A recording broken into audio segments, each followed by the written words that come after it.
جب تک ہماری روح وہ خاص تزکیہ حاصل نہیں کرتی اور باطن میں وہ خاص طہارت پیدا نہیں ہوتی اور دل کے اندر وہ خاص پاکیزگی نہیں آتی، اتنی دیر تک آپ جتنے مرضی صاف ستھرے کپڑے پہن لیں، آپ 20 مرتبہ صابن سے وجود دھو لیں، لیکن اگر اندر دھبا ہے، اندر میل کچیل ہے۔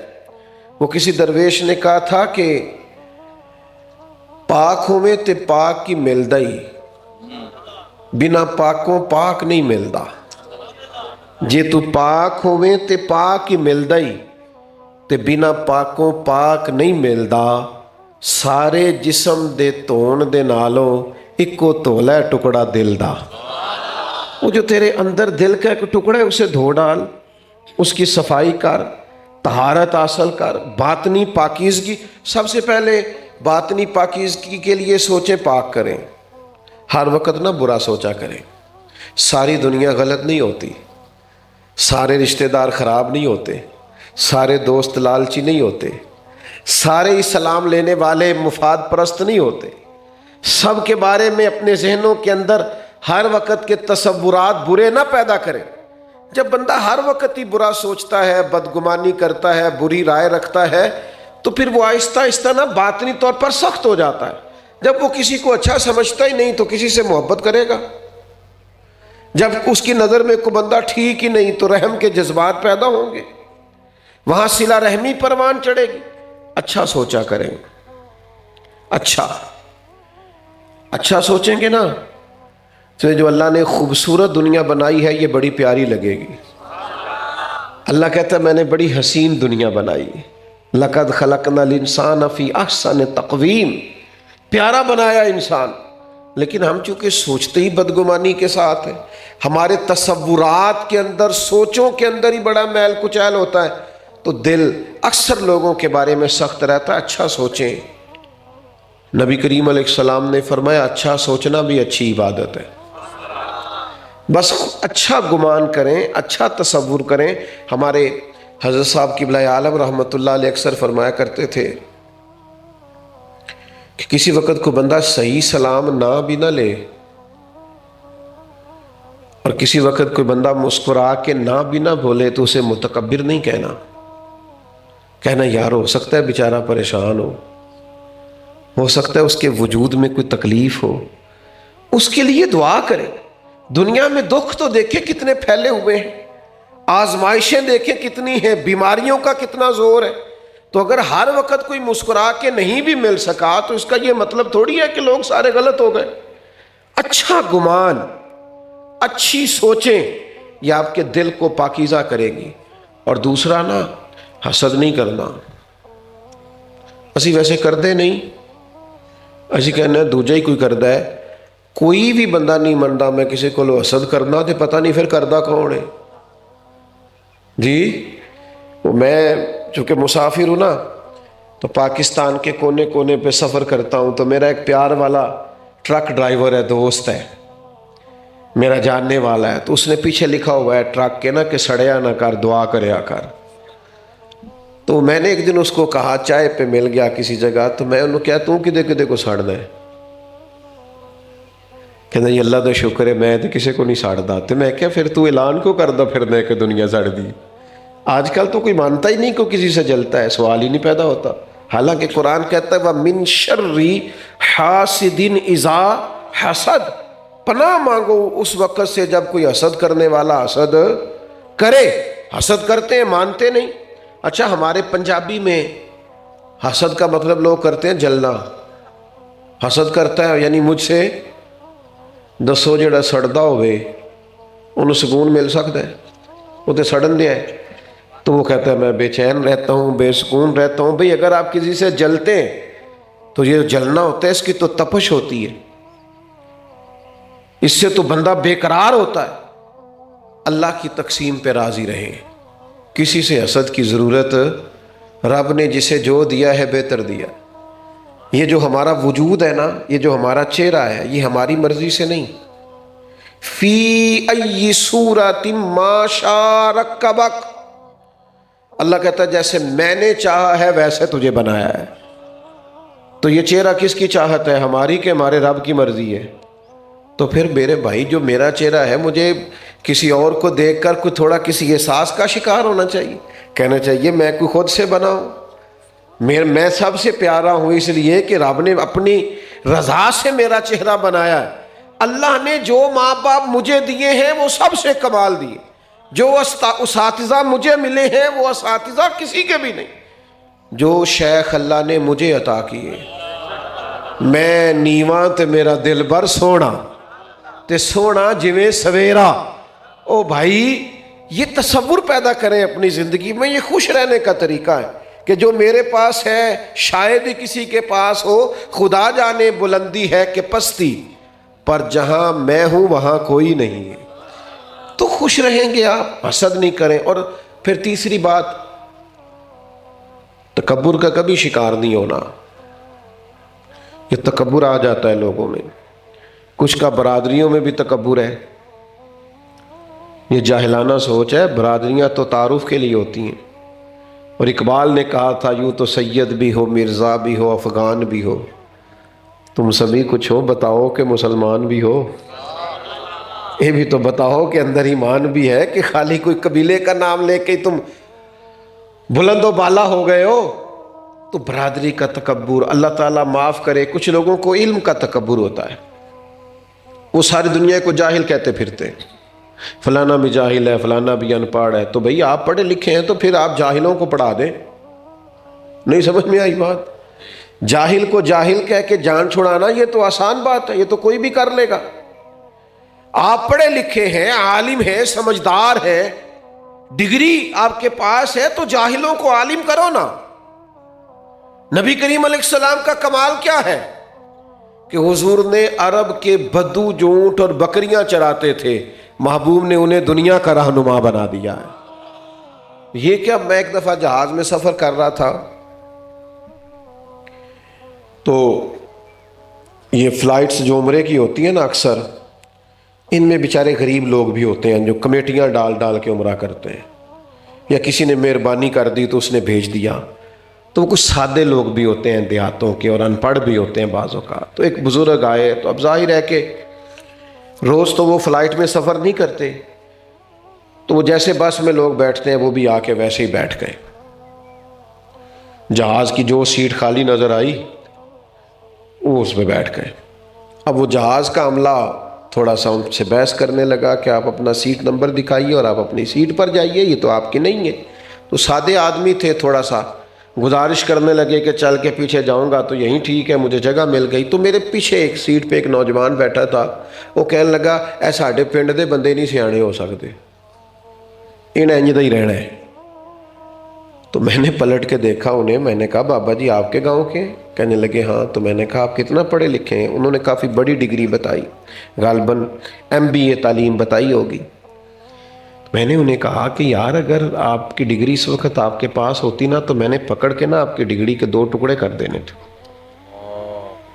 پڑھے لکھے آدمی ہیں آپ، اگر آپ پڑھے لکھے ہوتے تو آپ کو سمجھ ہوتی کہ یہ میرے گاؤں کے ہیں اور سادے آدمی ہیں، تو آپ کو تو اٹھ کے جا کے دروازے سے ان کا بازو تھام کے لانا چاہیے تھا، اور سیٹ نمبر دے کے انہیں سیٹ پر بٹھانا چاہیے تھا، اپنے ہاتھوں سے سیٹ بیلٹ باندھنا چاہیے تھا، پانی کی بوتل دینا چاہیے، اور پھر کہنا چاہیے تھا بزرگوں گھبرانا نہیں، میں فلاں جگہ بیٹھا ہوں، ضرورت پڑی تو مجھے آواز دے لینا۔ یہ تعلیم ہے، یہ سکھایا ہے آپ کو ڈگری نے کہ آپ طنز کر رہے ہیں اور اعتراض کر رہے ہیں اور پھپتیاں کس رہے ہیں، بوڑھوں اور بزرگوں کا معاذ اللہ مذاق اڑا رہے ہیں۔ تو یہ تکبرانہ سوچ ہے کہ آپ کو چند ایڑے ترچے لفظ سمجھ میں آ گئے تو باقی ساری قوم آپ کے نزدیک جاہل ہو گئی۔ یہ رویہ درست، کوئی تکبر بھی انسان کو کسی حال میں بھی ٹھیک نہیں ہے۔ اور میں آپ کو بتاؤں سب سے زیادہ تکلیف میں وہ لوگ ہوتے ہیں جو تکبر کرتے ہیں۔ اچھا اس کا اب ذہن بن گیا میری بڑی شان ہے، اب وہ بڑی مصیبت اس کی جان کو بنی ہوئی ہے، وہ کہتا ہے میں گیا تے نہ میں نوٹ کے استقبال ہی نہیں کیتا، فلاں نے نعرہ ہی نہیں لگایا، آگے سیٹ ہی نہیں دی، دیکھو جی میں علاقے کا اتنا بڑا آدمی ہوں، فلاں نے مجھے، یہ بہت بڑا تکلیف ہے کہ فلاں نے میری عزت ہی نہیں کی۔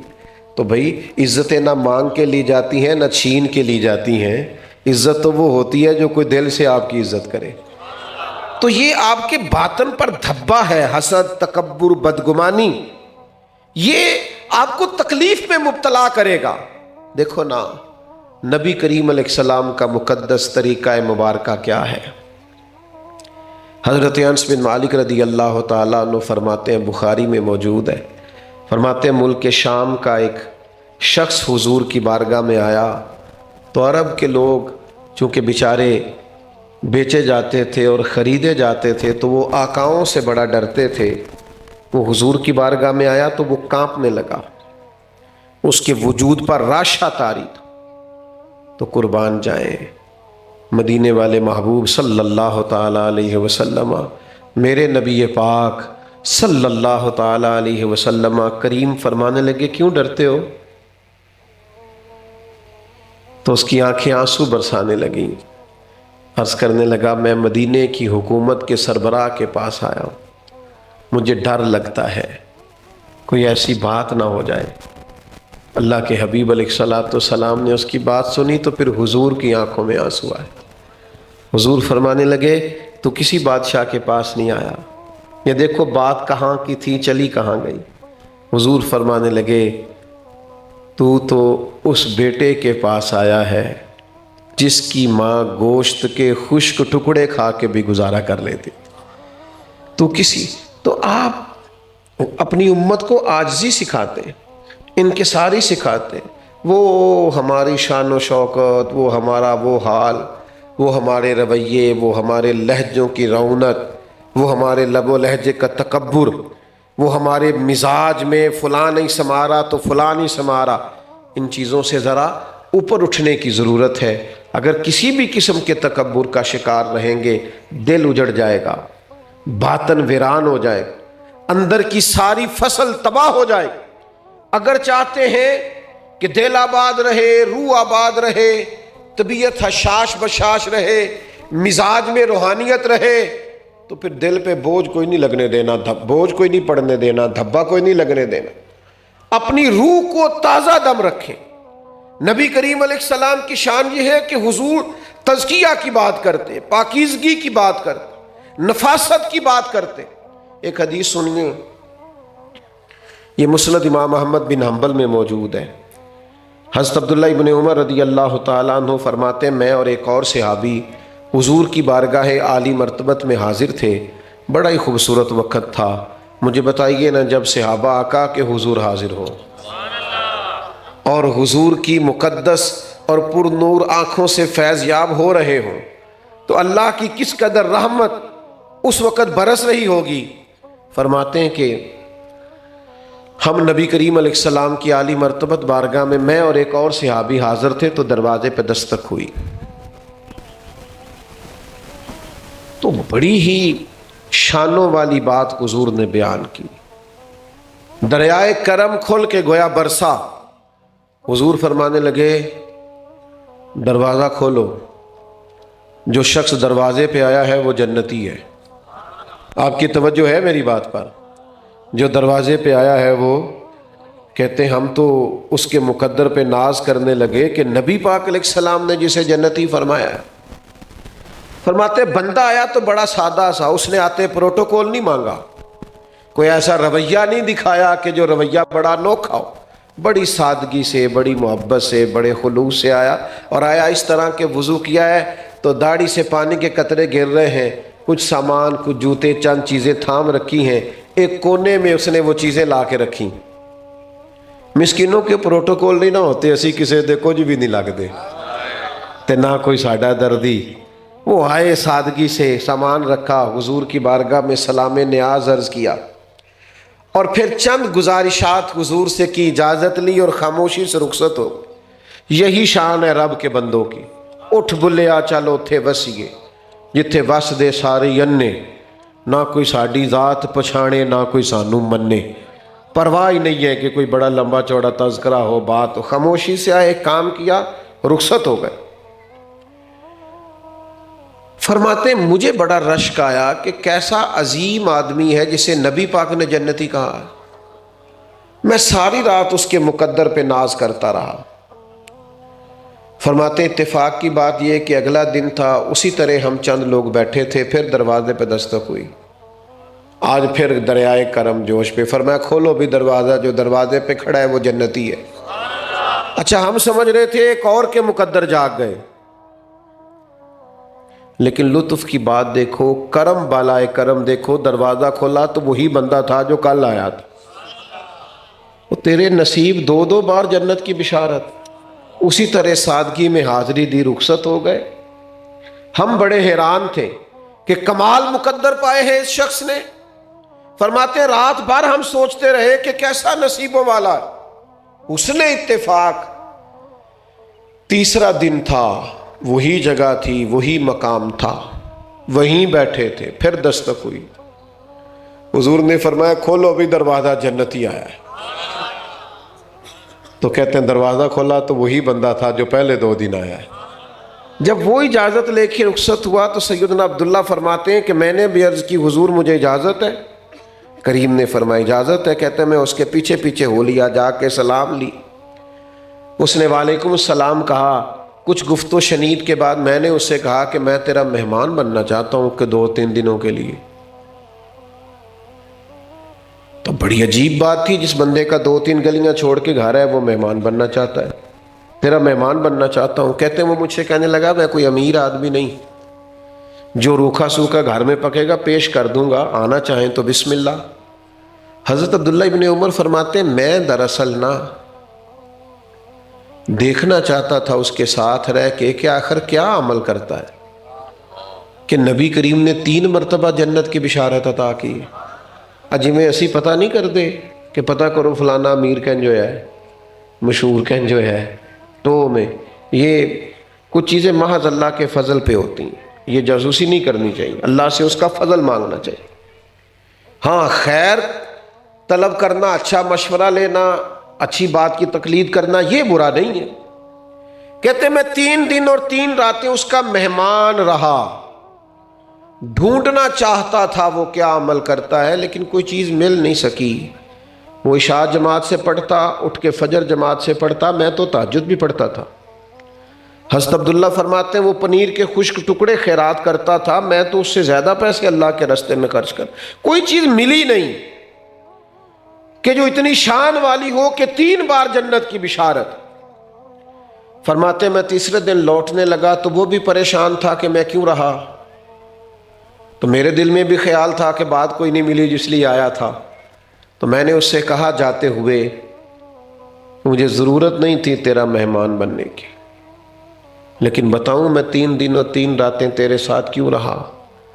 تو وہ دنیا کا خوشبخت انسان ہے کہ جسے 3 مرتبہ مدینے والے محبوب نے جنت کی بشارت عطا فرمائی۔ تو میں تیرے گھر رہا، تیرے ساتھ رہا، چاہتا تھا پتہ چلے تو کیا عمل کرتا ہے، لیکن مجھے کوئی چیز مل نہیں سکی۔ تو وہ کہنے لگا وہی ہے جو آپ نے دیکھ لیا ہے، کچھ بھی نہیں، میں اللہ کا عاجز بندہ ہوں، کچھ بھی نہیں۔ عاجزی کرنے لگے، کہنے لگے ہاں ایک چیز ہے میرے پاس جس کے سبب سے مجھے امید ہے کہ یہ کرم ہوا ہے۔ انہوں نے کہا وہ کیا؟ تو یہ مسند امام احمد بن حنبل میں موجود ہے۔ وہ صحابی فرمانے لگے میں ہر روز صبح اٹھ کے جب اپنا دل دیکھتا ہوں نا تو میرے دل میں کسی بندے کے لیے بغض کوئی نہیں، حسد کوئی نہیں، عداوت کوئی نہیں، تکبر کوئی نہیں، میرے باطن میں کسی کے لیے کوئی چیز نہیں۔ دل دریا سمندروں ڈونگے کون دلاں دیا جانے۔ اور دوسرے مقام پہ فرمانے لگے 14 طبق دلے دے اندر اساں تمبو وانگوں تانے۔ بھائی باطن پاک ہو نا، اندر صاف ہو، تزکیہ حاصل ہو تو اللہ رسول کی بارگاہ سے یہ مقام ملتا ہے۔ اپنے دل سے سارے بوجھ اتار پھینکیں، چھوڑ دیں وہ ساری چیزیں جو ہمارے دل کو میلا کرتی ہیں، گدلا کرتی ہیں، اور وہ بدگمانیاں، وہ حسد، وہ تکبر، وہ عناد، وہ عداوتیں جو ہمیں اپنوں سے دور کرتی ہیں، جو مابین محبتوں کے نفرتوں کو فروغ دیتی ہیں، ان ساری چیزوں سے اپنے آپ کو بچائیں۔ قرآن حکیم نے ارشاد فرمایا کہ یا ایھا الذین آمنوا قوا انفسکم واہلیکم نارا، اے ایمان والو، خود بھی دوزخ کی آگ سے بچو اور اپنے گھر والوں کو بھی اس سے بچاؤ۔ حضرت عمر رضی اللہ تعالیٰ عنہ نے عرض کیا کہ یا رسول اللہ صلی اللہ تعالیٰ علیہ وسلم، اس کا معنی کیا ہے؟ تو حبیب علیہ السلام نے فرمایا کہ جن چیزوں کا اللہ رسول تمہیں حکم دیتے ہیں تم اپنے گھر والوں کو ان چیزوں کا حکم دو، اور جن چیزوں سے تمہیں منع کیا جاتا ہے تم اپنے اہل خانہ کو ان چیزوں سے منع کرو۔ عزیز بھائیوں، کئی دفعہ انسان محسوس کرتا ہے کہ کچھ جگہوں پہ اس کا تربیت کرنا زیادہ مشکل نہیں رہا، آسان ہے۔ جیسے کسی بھی شخص کو آپ کو نصیحت کر دیتے ہیں، کوئی اچھی بات بتا دیتے ہیں، اس کے چہرے کے تاثرات بتاتے ہیں کہ آپ کی بات اسے بھلی لگی ہے اور اس کے ذہن نے اسے قبول کیا ہے، اور اس کا چہرہ بتا رہا ہے کہ وہ ارادہ رکھتا ہے کہ وہ اس پر عمل بھی کرے گا۔ لیکن کچھ جگہ ایسی ہوتی ہیں جہاں صرف بات کر دینے سے بات اثر پذیر نہیں ہوتی، وہاں آپ کو کچھ عملی صورتیں بھی پیش کرنی پڑتی ہیں۔ ان جگہوں میں سے ایک بڑی جگہ ہمارا گھر ہوتا ہے۔ اپنے گھر کے اندر دینی ماحول قائم کرنے کے لیے اور اپنے بچوں کو ایمان اور عقیدے پر پختہ کرنے کے لیے اور یقین کامل کی دولت ان کے ذہنوں میں مضبوط کرنے کے لیے صرف نصیحت کام نہیں آتی، انسان کو اپنے آپ پر بہت ساری پابندیاں لگانی پڑتی ہیں، شریعت اسلامیہ کے بتائے ہوئے پہرے بٹھانے پڑتے ہیں، اسے خود بہت سارا تبدیل ہونا پڑتا ہے۔ ہمارے دیہاتوں میں جو نوجوان کچھ زیادہ شرارتیں کرتا تھا یا اس کی کچھ شکایات یا زیادہ آتی تھی، اس کی شادی کے بعد اس کے گھر میں جب پہلا بچہ پیدا ہوتا تو ایک اثر اس کے خاندان والے اس پر ڈالنے کی کوشش کرتے کہ اب آپ کو اپنی ساری عادات کو بدلنا پڑے گا، اس لیے کہ اب آپ والد ہیں، آپ کے بچے آپ کو صبح و شام دیکھیں گے۔ میں اور آپ جانتے ہیں کہ جو مادری زبان ہماری ہوتی ہے نا، جو گفتگو ہم جس زبان میں کرتے ہیں، وہ زبان ہمیں اپنے بچوں کو سکھانی نہیں پڑتی، وہ صرف گھر میں بولی جاتی ہے تو بچے خود بخود اسے سیکھ لیتے ہیں۔ گھر کے اندر ایک اچھا ماحول بنانے کے لیے سب سے زیادہ اور سب سے مشکل اور سب سے ضروری کام یہ ہوتا ہے کہ انسان خود تبدیل ہو جائے، وہ اپنے اوپر کچھ ایسی پابندیاں لگائے، اپنی گفتگو پر، اپنے آنے جانے پر، اپنے معاملات پر، وہ اس بات کو سمجھ لے کہ اس کے بچے بہرحال اس کے عمل کا بہت زیادہ اثر لیں گے۔ اور پھر شریعت نے یہ جو کہا کہ نکاح کرتے وقت ایک دیندار خاتون کا انتخاب کرے، تو یہ سب سے اہم مسئلہ ہے شادی کا، سب سے بنیادی مسئلہ ہے۔ بچے سب سے زیادہ اپنی والدہ کا اثر لیتے ہیں، اور آپ اور میں اچھی طرح جانتے ہیں کہ بہت شفقت کرنے والا والد ہو یا بہت سخت طبیعت رکھنے والا باپ ہو، لیکن بہرحال اولاد کا جھکاؤ اپنی والدہ کی طرف ہوتا ہے۔ اور دانشوروں نے تو یہاں تک لکھا ہے کہ اگر والدہ چاہے گی اور تھوڑی کوشش کرے گی تو وہ اپنے بچوں کو اپنے باپ کا بھی فرما بردار بنانے میں کامیاب ہو جائے گی، اور اگر والدہ کی طبیعت میں کچھ ایسی باتیں ہوں گی، کسی جگہ اس کے مزاج میں اپنے شوہر کے لیے شدت ہوگی، تو اس کا لازمی نتیجہ یہ نکلے گا کہ اس کے بچے بھی ہو سکتا ہے اس طرح سے اپنے والد کے فرما بردار نہ بن سکیں، اور یہی حال والد کا ہوتا ہے۔ اس کی مثال یہ لکھی ہے کہ حضرت ابراہیم علیہ السلام تو اپنے صاحبزادے جناب اسماعیل علیہ السلام کو چھوڑ آئے تھے، اور ایک عرصہ آپ موجود نہیں رہے گھر میں، اور جب آپ واپس تشریف لائے تو آتے ہی کیا کہا اپنے بیٹے سے جب وہ آپ کے ساتھ چلنے کے قابل ہو گیا؟ تو کہا کہ بیٹا میں نے تو خواب دیکھا ہے، میں تمہیں ذبح کر رہا ہوں۔ اور جناب اسماعیل علیہ السلام نے کوئی مشورہ ہی نہیں کیا اپنی والدہ سے، اور فوراً تیار ہو گئے اپنے والد کے ساتھ جانے کو، اور کہا ٹھیک ہے، جیسے آپ کو حکم ملتا ہے آپ ویسا کیجئے، مجھے آپ صبر کرنے والوں میں سے پائیں گے۔ تو مفسرین نے لکھا ہے کہ اگرچہ حضرت ابراہیم علیہ السلام اللہ کے نبی ہیں، اور ان کی عظمتیں اور ان کی شانیں اور ان کی بلندیاں وہ اپنی جگہ پہ بالکل ایک طے شدہ حقیقت ہے، لیکن اپنے باپ کے لیے بیٹے کے دل میں یہ محبت کے جذبات پیدا کرنے میں جناب ہاجرہ کا بھی بہت بڑا کردار ہے۔ انہوں نے بار بار اپنے بیٹے کے دل میں اس بات کو پیدا کیا کہ آپ کے والد بڑی عظمتوں والے ہیں، بڑی بلندیوں والے ہیں، بڑی شانوں والے ہیں۔ تو ہمارے ہاں یہ ہوتا ہے کہ بہت سارے تعلقات کی بنیاد پر رشتے طے ہوتے ہیں، اچھی بات ہے، لیکن آپ اس بات کا ضرور خیال کریں کہ جس بیٹی کو آپ بیاہ کے اپنے گھر لے جا رہے ہیں، یا جہاں سے آپ اپنی بیٹی کے لیے رشتہ تلاش کر رہے ہیں، وہاں اخلاقی رویے کیا ہیں، وہاں عملی صورت کیا ہے، وہاں اور پھر ایک اور بات بھی، چونکہ میں نے عرض کیا کہ زیادہ دینی تعارف رکھنے والے لوگ یہاں موجود ہیں، ایک ہوتا ہے کسی شخص کا دینی حلیہ رکھنا، اور ایک ہوتا ہے کسی شخص کا دیندار ہونا۔ ان دونوں چیزوں میں بھی تھوڑا فرق ہوتا ہے۔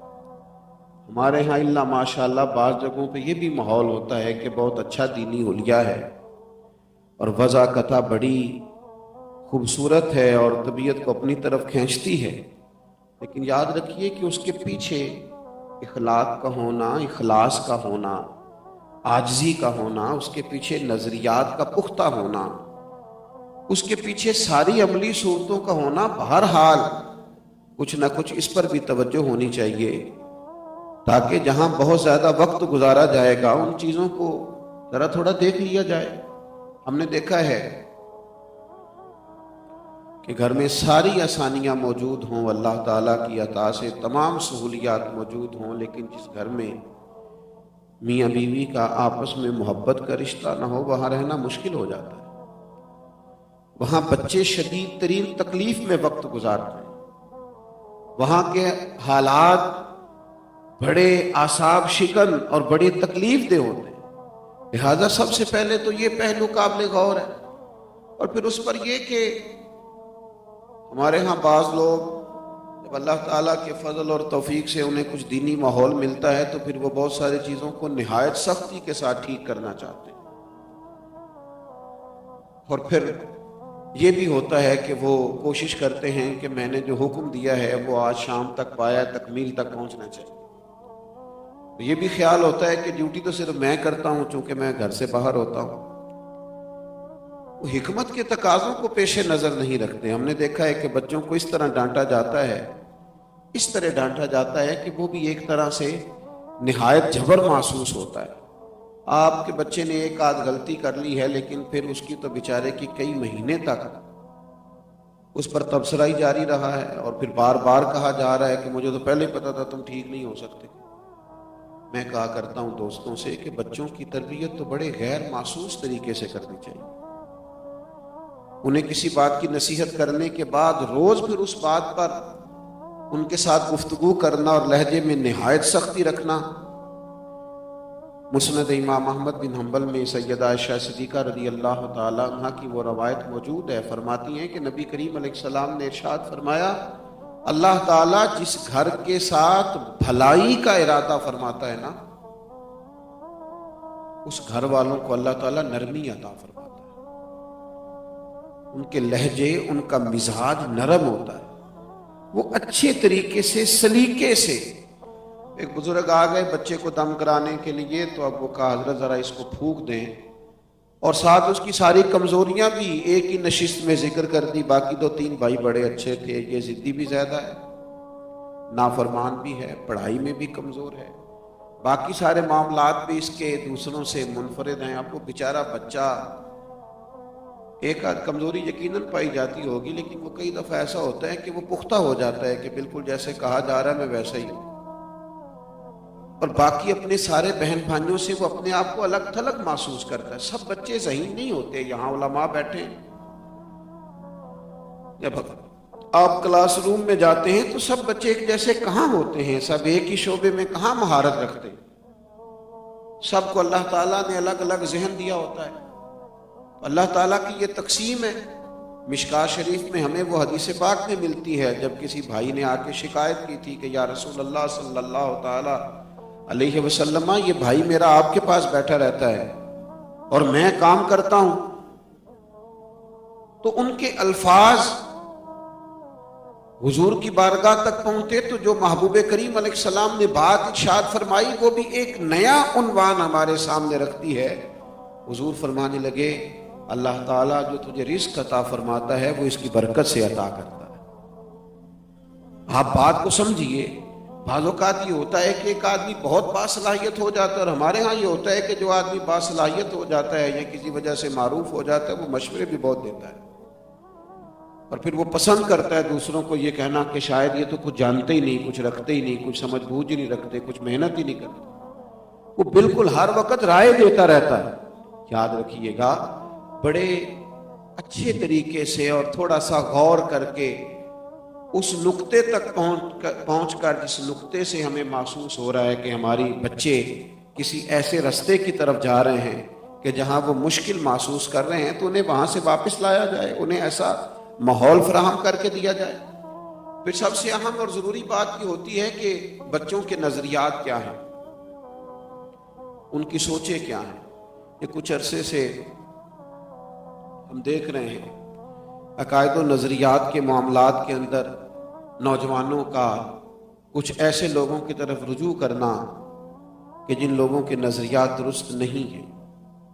اس کی بڑی اہم اور بنیادی وجہ بھی یہ ہے کہ ہم نہ بیٹھ کے بچوں کو اگر تھوڑا وقت دیں اور تھوڑا سا ان کے سوالات کو لیں. ضروری نہیں ہے کہ تمام سوالوں کے جواب والد کو آتے ہوں، تو اس کی تفصیل پوچھی جا سکتی ہے. کسی شخص سے آپ اس کے بارے میں معلومات کریں، کسی عالم سے، اور اپنے بچے کی تسلی کرائیں. بعض اوقات یہ بھی ہوتا ہے کہ کسی شخص نے سوال پوچھا ہے، بالخصوص بچوں میں سے، تو اسے ڈانٹ دیا جاتا ہے. ڈانٹ کر چپ کرا دینے سے بغاوت پیدا ہوتی ہے. یوں محسوس ہوتا ہے کہ جیسے اس سوال کا جواب بھی موجود نہیں تھا. ایسے لگتا ہے کہ جیسے یہ شخص تسلی کرانا نہیں چاہ رہا تھا. آپ بچوں کے ذہن پر اٹھنے والے اور ابھرنے والے سوالات کو لیں، ان کے جوابات دیں، ان کی تسلی کرائیں. اور اللہ تعالیٰ کا فضل ہے، اللہ تبارک و تعالیٰ نے عقائد اہل سنت کے اندر اتنی طاقت رکھی ہے اور ان کے دلائل اتنے مضبوط ہیں کہ اگر صحیح معنوں میں ہم اپنے بچوں تک وہ پہنچانے میں کامیاب ہو جائیں تو ایسی کوئی دوسری رائے نہیں ہے کہ وہ کسی جگہ کمزور ہو سکے. لیکن وہ وقت کہ جب کوئی اور آدمی ان کی خالی ذہن پر اپنی تحریر لکھے، اس سے پہلے چاہیے کہ ان کو ہم عقائد سے آگاہ کریں، انہیں علم ہو، انہیں خبر ہو. لیکن اب مسئلہ یہ بن گیا ہے کہ پہلے تو بچوں کو کہنا پڑتا تھا نا تھوڑا موبائل کم استعمال کریں. اب بچے بیچارے شکایت کرتے ہیں کہ ابا گھر میں آتے ہیں تو ان سے گزارش کریں چلیں گھر آ کے تھوڑا ٹائم ہمیں دے دیں، بات چیت تو کریں. اور والد کے پاس بڑا معقول بات کرنے کا بہانہ ہے، وہ کہتے ہیں سارا بزنس ہی موبائل پہ ہے صاحب، میں کوئی ایسی ویسی چیزیں تو نہیں دیکھ رہا. تو میاں آپ 8-10 گھنٹے گھر سے باہر تھے تو بزنس کرتے، کس نے منع کیا تھا؟ لیکن گھر میں آ کے ان بچوں کے ساتھ آپ وقت گزاریں، آپ ان کو ٹائم دیں. سب سے مصروف زندگی نبی کریم علیہ السلام نے گزاری ہے، لیکن کریم محبوب تو اپنی اولاد کو وقت دیتے ہیں. ساری رات بیدار رہتی تھی سیدہ فاطمہ اور نوافل ادا کرتی تھی، پھر بھی حضور ان کے حجرے کے قریب سے گزرتے تو نماز کے وقت آواز دیتے، توجہ دلاتے، تعلیم امت کے لیے. عزیز دوستو یاد رکھیے، جب تک اپنے پھولوں کو وقت نہ دیا جائے اور ان کی خوراک کا خیال نہ کیا جائے، ان کو مناسب دھوپ اور مناسب پانی کا بندوبست نہ کیا جائے، تو کئی دفعہ پروان تو چڑھتے ہیں لیکن جو ان کو زیادہ کھلنا ہوتا ہے، وہ زیادہ کھل نہیں پاتے، ان کو ٹائم کی ضرورت ہوتی ہے۔ اور پھر میں کبھی کبھی دوستوں سے محبت کے ساتھ ایک بات کرتا ہوں، یہاں جو کہ بزرگ بیٹھے ہیں، میں دوستوں کو کہتا ہوں کہ میری رائے یہ ہوتی ہے کہ یہ جو میاں بیوی کا جھگڑا ہوتا ہے نا گھر میں، اس میں اکثر غلطی میاں صاحب کی ہوتی ہے۔ اتنی میں نے غلط بات نہیں کی جتنا زیادہ گھورا ہے آپ نے مجھے۔ میں نے تو ہلکی سی گزارش کی ہے، چلیں آپ اختلاف کریں لیکن اتنا سخت تو نہیں گھوریں آپ۔ اس کی وجہ یہ ہے، جو بات عرض کرنا چاہتا ہوں وہ یہ ہے کہ خاتون بیچاری کی عقل تو کمزور ہے، تو صاحب آپ کی تو ٹھیک ہے نا، تو چاہیے تو یہ تھا کہ گھر میں ہونے والے جھگڑوں کو آپ سمیٹتے، آپ گھر میں امن قائم کرنے کے لیے، سکون قائم کرنے کے لیے اور اچھا ماحول قائم کرنے کے لیے زیادہ اچھا کردار ادا کرتے۔ لیکن آپ تو ہر بحث میں برابر ہیں، ہر جھگڑے میں برابر ہیں، ہر جگہ برابر ہیں، کسی جگہ بھی آپ اعلیٰ ظرفی سے چیزوں کو لینے کو تیار نہیں ہیں۔ باتوں کا خیال رکھنے کی ضرورت ہے۔